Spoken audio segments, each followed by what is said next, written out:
हाँ, तुम्हारा सवाल बहुत इंटरेस्टिंग है। कि मैम का ये बहुत इंटरेस्टिंग रोल है, आपने किया कुछ और फिर बाद में जाते जाते कहीं और पहुंच गए। क्या हम सिर्फ इसलिए पैदा होते हैं कि हम कमाएंगे और फिर टीवी देखेंगे और सो जाएंगे? आज का जो यूथ है वो किताबों से थोड़ा दूर हो। माँ बाप को ये रियलाइज करना है कि मेरा बेबी जैसा भी है ही इज गुड इनफ। तो बॉलीवुड फिल्म इंडस्ट्री का सारा दर्पण है इसमें।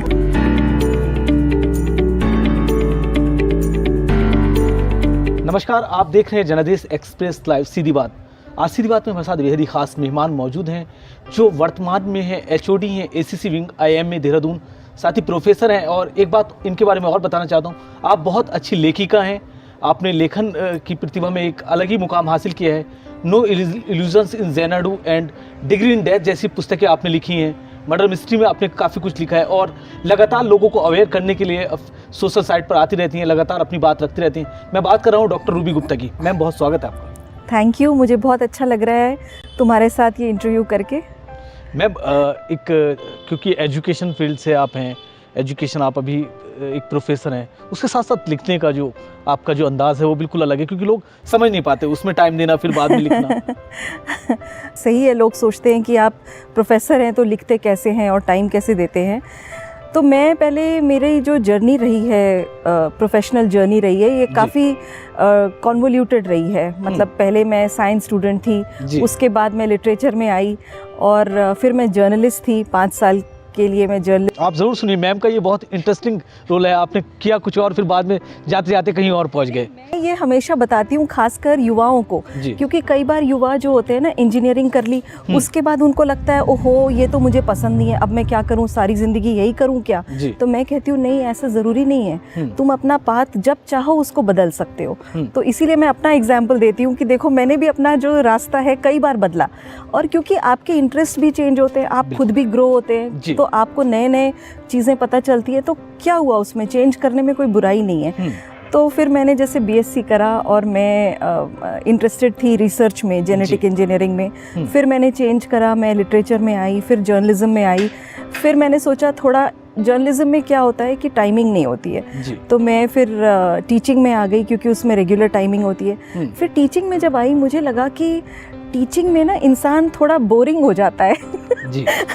प्रोफेसर्स, मुझे एक ये ख्याल था कि प्रोफेसर थोड़े खड़ूस, मतलब वही चीज़ बताते रहते हैं बार बार। तो मैंने सोचा ज़िंदगी को इंटरेस्टिंग कैसे बनाया जाए, तो इसीलिए मैं लेखन में आई। और लेखन में पहले मैंने एकेडमिक बुक्स लिखी, फिर मैंने सोचा लाइफ को और इंटरेस्टिंग बनाया जाए, तो मैं फ़िक्शन में आई। क्योंकि फ़िक्शन में आप क्रिएट करते हैं, कुछ भी नहीं है और आपको एक नई कहानी गढ़ते हैं। तो मुझे लगा ये सबसे इंटरेस्टिंग चीज़ है।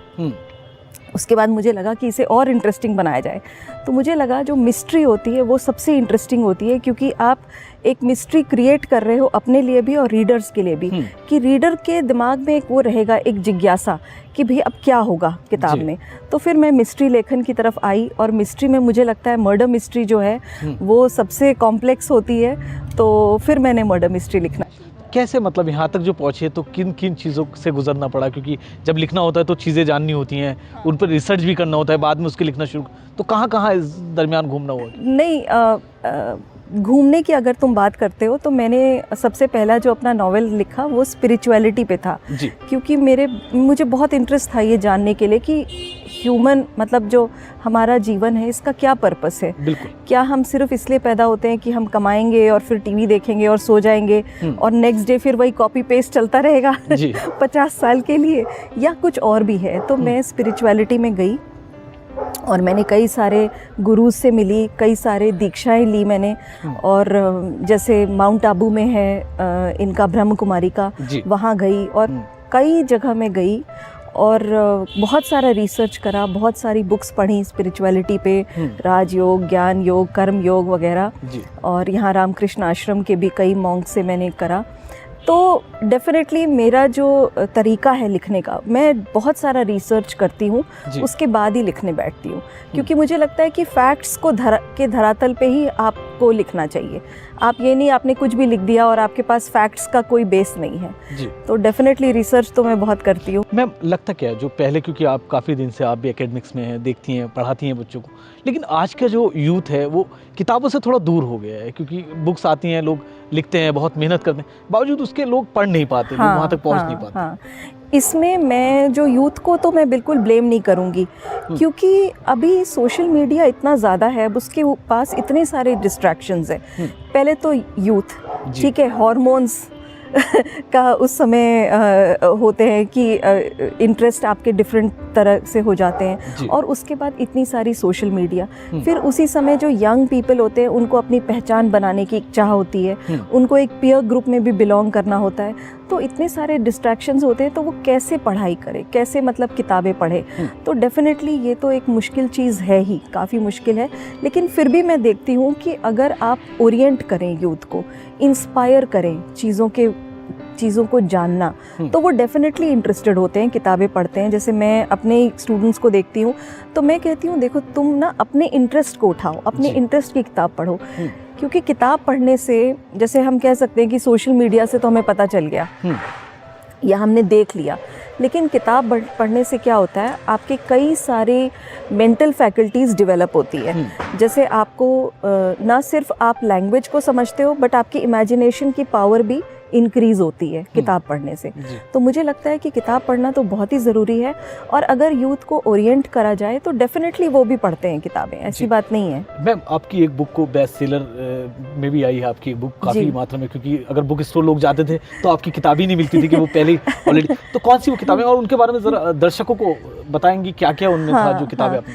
तो मेरी जो पहली मर्डर मिस्ट्री थी वो थी अ डिग्री इन डेथ जी, और ये जो नॉवेल है ये देहरादून पे ही बेस्ड है, और इसमें क्या है, एक कॉलेज का एनवायरनमेंट है, तो ये यूथ को बहुत पसंद आई, क्योंकि जो एनवायरनमेंट है इसका, ये एक कॉलेज में बेस्ड है, एंड कोइंसिडेंटली वो कॉलेज लोकेटेड है देहरादून मसूरी रोड पे।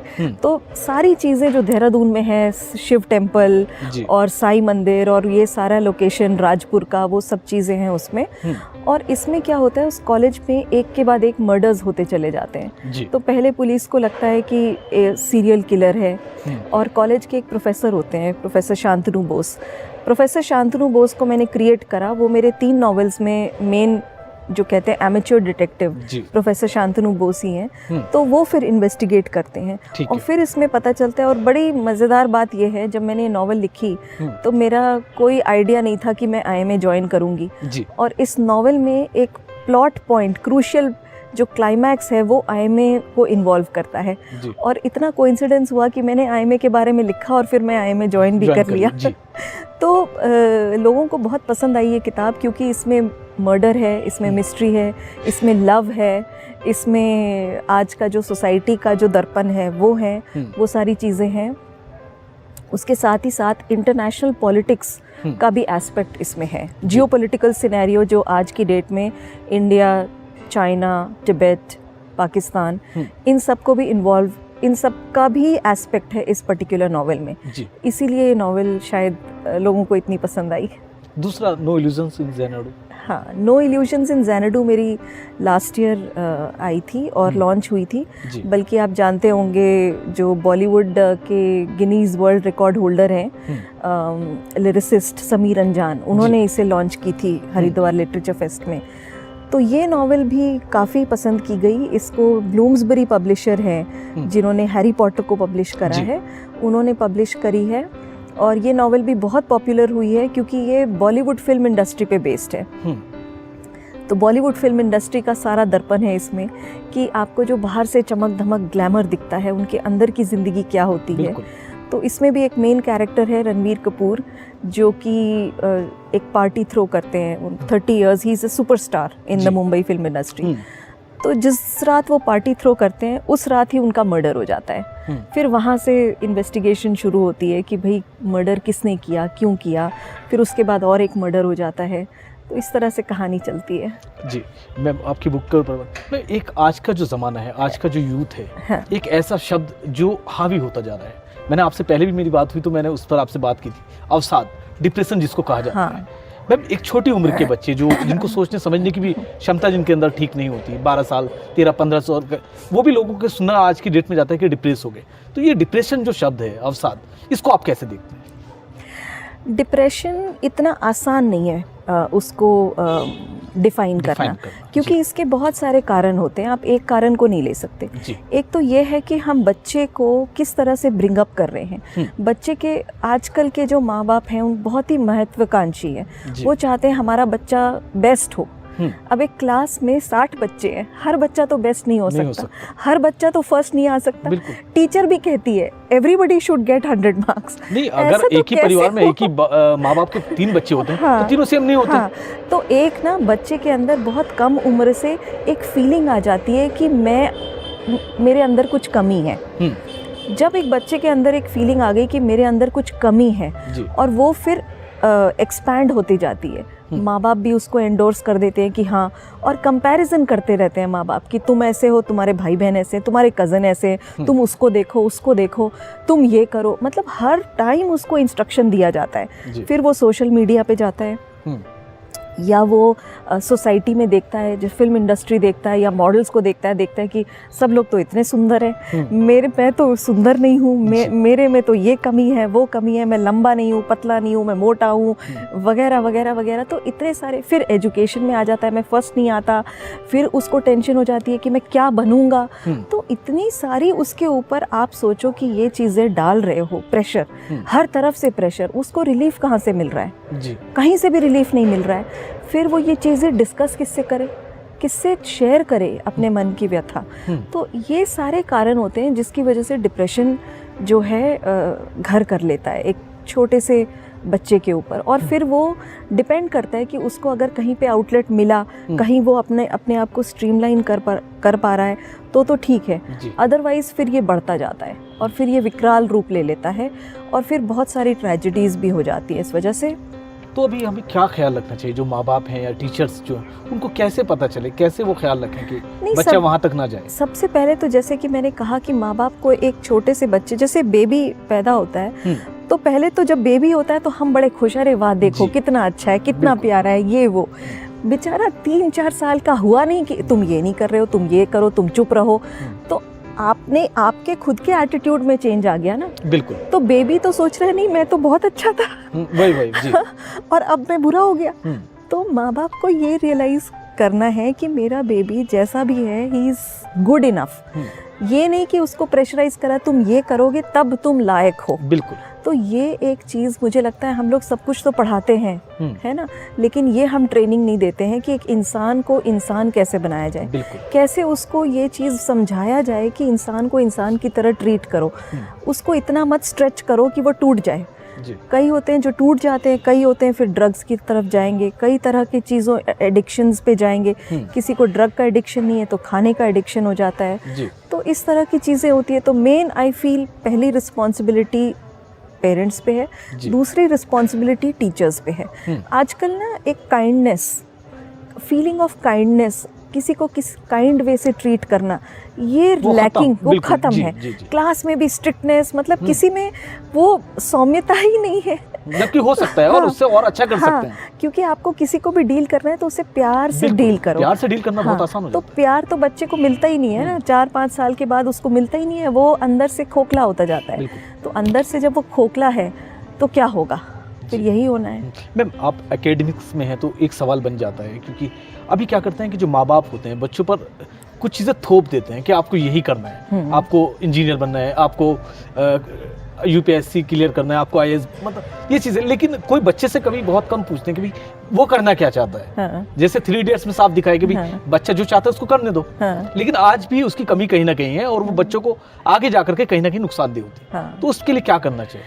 मैंने जिसे कहा ना, onus lies on parents. Problem ये है ना, आजकल की सोसाइटी भी बहुत ज़्यादा सुपरफिशियल चीज़ों पे है। आप सोसाइटी में देखो, हर जगह देख लो, हर जगह सुपरफिशियल चीज़ों पे फोकस है कि आपके पास कितना बड़ा टीवी है, आपके पास कितनी बड़ी गाड़ी है, आपके पास क्या है। तो पेरेंट्स भी कहीं ना कहीं प्रेशराइज्ड फील करते हैं। फिर बच्चे को भी उन्हें प्रेजेंट करना होता है और उन्हें पेरेंट्स भी अपनी तरफ से सोचते हैं कि मेरा बच्चा सक्सेसफुल नहीं हो सकता क्रिएटिव फील्ड में। तो वो भी ये सोचते हैं कि भाई वो बच्चे की बेनिफिट के लिए कर रहे हैं। लेकिन कहीं ना कहीं ये लैकिंग हो जाता है कि भाई बच्चे का इंटरेस्ट क्या है। आप जब तमाशा पिक्चर देख लो, तमाशा में भी यही चीज़ ली है कि वही वो मैथ्स कर नहीं पा रहा है मगर उसको फोर्स करा जा रहा है कि भाई तुम मैथ्स पढ़ो।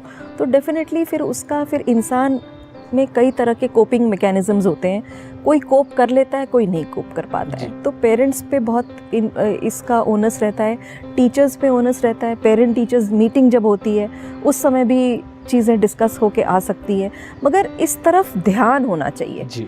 ध्यान करने की ज़रूरत है। आजकल हम सिर्फ मटीरियलिज्म के पीछे भाग रहे हैं, पागलों की तरह भाग रहे हैं कि भाई बस मटीरियल चीज़ें होनी चाहिए। तो सोसाइटी अनफॉर्चुनेटली आप यहाँ देख लो, चाहे वेस्ट में देख लो, सिर्फ शो बिजनेस है जी। मैम, जो अपनी बुक्स हैं, जो उपन्यास आपने लिखे हैं, तो क्या इन फ्यूचर लोग देख सकते हैं पर्दे पर? कुछ ऐसी प्लानिंग है कि लोगों को वो स्टोरी पर्दे पर नजर आए? ये तो मैं कुछ नहीं कह सकती, अगर हो जाए तो बहुत ही अच्छा। पहले आपको कुछ चल रहा था कि किसी से शायद कुछ हाँ, कुछ थी, किसी ने मुझे अप्रोच किया था, बट इसमें इतने प्रोज एंड कॉन्स होते हैं, प्लस अभी कोविड आ गया तो अभी एज इट इज़ इस पे ब्रेक लग गया, तो अभी फ़िलहाल तो कुछ ऐसा हो नहीं रहा है। तो इन फ्यूचर के लिए क्या और किसी बुक्स पर काम चल रहा है, कुछ और लिखने की कुछ? हाँ, मतलब कोशिश जारी रहती है, पर मुझे जैसे मिनिमम 3 साल लगते हैं किताब लिखने में जी। तो काफ़ी उसमें मंथन चलता है, काफ़ी रिसर्च होता है, तो अभी 3-4 आइडियाज़ हैं मन में, पर अभी कॉन्क्रेटाइज कोई भी नहीं हुआ है। मैम, ये लिखने का जो आइडिया है, क्या और दोस्तों से भी कुछ प्रेरणा कभी कभी मिलती है? जो फैमिली में और लोग हैं वो बताते हैं, उनसे भी कुछ और चीज़ें मिलती हैं? नहीं, ऐसा तो नहीं। प्रेरणा तो मतलब मुझे मिलती है कुछ क्रिएट करने की, उससे मुझे प्रेरणा मिलती है कि कुछ ऐसा क्रिएट करो जो नहीं है, जो एग्जिस्ट नहीं करता।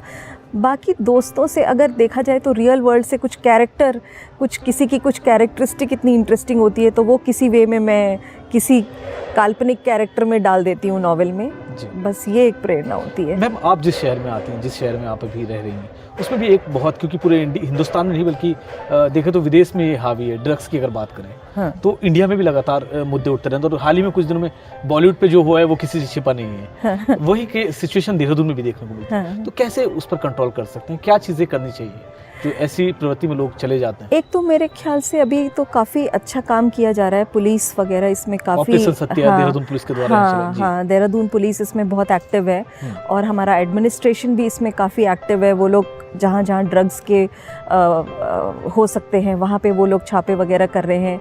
उन्होंने कई जगह ये जो बार्स होते हैं वहाँ पे भी उन्होंने किया है, तो वो अपनी तरफ से तो अच्छा काम कर ही रही है। तो एक तो होता है कि भाई जो सप्लाई है, सप्लाई चैनल को ब्रेक करो। दूसरा होता है जो बच्चे इस तरफ जा रहे हैं, जैसे हॉस्टल्स में बहुत कॉमन है, तो फिर the onus lies on the school और द कॉलेज एडमिनिस्ट्रेशन, जैसे डीसीज होती हैं, डिसिप्लिनरी कमेटी वगैरह होती हैं, उनके ऊपर भी रिस्पॉन्सिबिलिटी होती है कि वो उसको चेक करें कि भाई हमारे स्कूल में, हमारे हॉस्टल में, स्कूल के आसपास जो होते हैं, पान की दुकान, इस सब जगह पे मिल जाते हैं ड्रग्स। तो थोड़ी स्कूल की रिस्पॉन्सिबिलिटी होती है, कॉलेजेस की रिस्पॉन्सिबिलिटी, थोड़ी एडमिनिस्ट्रेशन पुलिस की रिस्पॉन्सिबिलिटी, थोड़ी माँ बाप की रिस्पॉन्सिबिलिटी कि भाई हमारा बच्चा उस तरफ क्यों जा रहा है। और एक यूथ की एक टेंडेंसी होती है कि जो चीज़ मना करो वो ट्राई करते हैं। तो ठीक है, अगर आपने वैल्यू सही दी है बच्चे को, तो वो जब यंग एज में, एडोलेसेंस में आता है, वो ट्राई करता है, लेकिन उसकी वैल्यूज़ इतनी स्ट्रांग होती है कि उसने ट्राई करा पर उसमें वो एडिक्ट नहीं होता है। तो अगर वो वैल्यू सिस्टम इतना स्ट्रांग है बच्चे का, तो उसको अगर पीयर प्रेशर भी हुआ वो ट्राई कर लेगा, लेकिन उसमें जाएगा नहीं। तो ये सब सारी चीज़ें जैसे मैंने कहा ना, कॉम्प्लेक्स होती हैं, सब चीज़ों का कॉम्बिनेशन होता है, कॉम्बिनेशन ऑफ फैक्टर्स होते हैं उसको डील करने के लिए। तो मेरे विचार में सारे कॉम्बिनेशन ऑफ फैक्टर्स होने चाहिए, तभी ये प्रॉब्लम सॉल्व हो सकती है। मैम, अपने बारे में कुछ ऐसा जो लोग न जानते हो और खुद को पता हो, चाहती भी हो लोगों को बताना, कुछ ऐसा कोई ऐसी घटना हुई हो, कुछ मतलब ऐसा रोमांचक कोई पल आए हो कि वो याद हमेशा रह जाता है, ऐसे कौन से पल रहे हैं? ऐसे पल तो अभी मुझे ऐसे ध्यान नहीं आ रहे हैं। रोमांचक पल तो मैंने ट्रैवल काफ़ी करा है, तो मतलब ऐसे इंटरेस्टिंग इंसिडेंट्स होते हैं जब आप इंटरेस्टिंग लोगों से मिलते हैं, बहुत जो बताते हैं। जैसे मैं एक कपल से मिली थी जो जब मैं न्यूजीलैंड जा रही थी, तो मुझे इतना एक चीज़ बड़ी इंटरेस्टिंग लगती है, वेस्टर्नर्स के जो माइंडसेट होता है, जो मुझे लगता है इंडियंस में नहीं है। वेस्टर्नर्स जो होते हैं ना, they work hard and party hard, मतलब काम भी पूरे मन से करते हैं और पार्टी भी पूरे मन से। हम जो हैं जब ऑफिस में होते हैं तो कहते रहते हैं बहुत काम है, ये है वो है, बहाने ढूंढते रहते काम ना, और जब हमें ये टाइम है कि भाई वीकेंड पे जाओ पार्टी, तो हम टीवी के सामने बैठ जाते हैं। तो ये मुझे जो एटीट्यूड जो मैंने देखा वहाँ के ना, बड़ा रोमांच है उनमें, वेस्टर्नर्स में।